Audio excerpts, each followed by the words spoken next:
પવનની દિશા છે મોટા ભાગે ગુજરાતના લગભગ સેન્ટરો હોય, પછીમાં સૌરાષ્ટ્રના વિસ્તારો હોય, ઉત્તર ગુજરાત હોય, મધ્ય ગુજરાત હોય કે દક્ષિણ ગુજરાત હોય, તમામ વિસ્તારોની અંદર ઉત્તરના પવનો રહેવાના છે. કચ્છમાં પણ આમ તો જે ભુજ, ભચાઉ હોય, નલિયાથી જે આગળના પૂર્વના વિસ્તારો છે, ભુજ, ભચાઉ, નખત્રાણા છે, અથવા તો જે આ રાપર વિસ્તાર છે, વાગડ વિસ્તાર છે, એ તમામ વિસ્તારોની અંદર ઉત્તરના પવનો રહી શકે છે. ખાસ કરીને મહત્વનું એ છે દર વર્ષે પવનની ઝડપ છે એ ક્યારેક સવાર સુધી ઓછી હોય, બપોર પછી વધી જાય તો પણ અતિ પવન ફૂંકાતા હોય. પણ આ વર્ષે કાંઈક અલગ થવાનું છે. અલગ એ થવાનું છે કે પવનની ઝડપ છે એકદમ નોર્મલ રહેવાની છે. નોર્મલ એટલે કે 7 કિલોમીટર મિનિમમ, ઓછામાં ઓછી 7 કિલોમીટર પ્રતિ કલાકની ઝડપથી લઈ અને વધારેમાં વધારે 12 થી 13 કિલોમીટરની ઝડપે પવન ચાલે તેવી શક્યતાઓ છે. એટલે પવનની ઝડપ ઘણી ઓછી રહેશે. પવનની ઝડપ ઓછી રહેશે તો પતંગ રસિકોને શું ફરક પડશે એ પતંગ રસિકો સમજી શકે છે. પણ એટલું ચોક્કસ છે કે દર વર્ષ કરતાં પવનની ઝડપ છે ઘણી બધી ઓછી રહેવાની છે, જેની દરેક મિત્રોએ નોંધ લેવી. પવનની ઝડપ છે એ 7 થી લઈને 12-13 કિલોમીટર પ્રતિ કલાકની ઝડપે પવન ચાલે તેવી શક્યતાઓ છે ને મોટાભાગે ઉત્તરના પવનો રહેશે.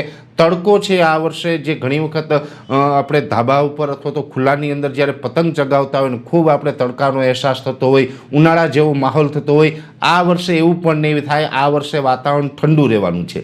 એટલે ખાસ જે અત્યારે આપણે ઠંડીનો રાઉન્ડ ચાલી રહ્યો છે એ રાઉન્ડ કન્ટિન્યુ રહેવાનો છે.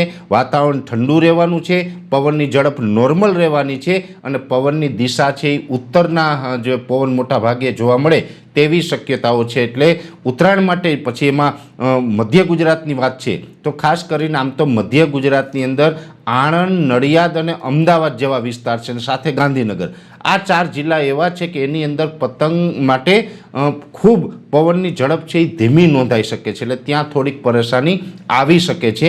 બાકી ઉત્તર ગુજરાતના જે ભાગો છે જેમાં સાબરકાંઠા, બનાસકાંઠા, પાટણ, મહેસાણા, એની અંદર ઉત્તરના પવન હશે ને પવનની ઝડપ છે એ નોર્મલ એટલે કે 7 થી 12 કિલોમીટર પ્રતિ કલાકની ઝડપે પવન નોંધાશે. સૌરાષ્ટ્રની અંદર જામનગર, દેવભૂમિ, દ્વારકા હોય, જૂનાગઢ, ગીર સોમનાથ, અમરેલી, ભાવનગર, રાજકોટ, સુરેન્દ્રનગર, મોરબી, આ તમામ વિસ્તારોની અંદર પણ પવનની ઝડપ છે એ લગભગ 8 થી 10 કિલોમીટર જોવા મળશે. અમુક વિસ્તારની અંદર 12 કિલોમીટરની ઝડપ જોવા મળશે અને આ વિસ્તારની અંદર પવનની ઝડપ છે એની સાથે સાથે દિશા છે એ ઉત્તરની રહેવાની છે. એટલે ત્યાં પણ પતંગ માટે આમ તો અનુકૂળ હવામાન રહેવાનું છે.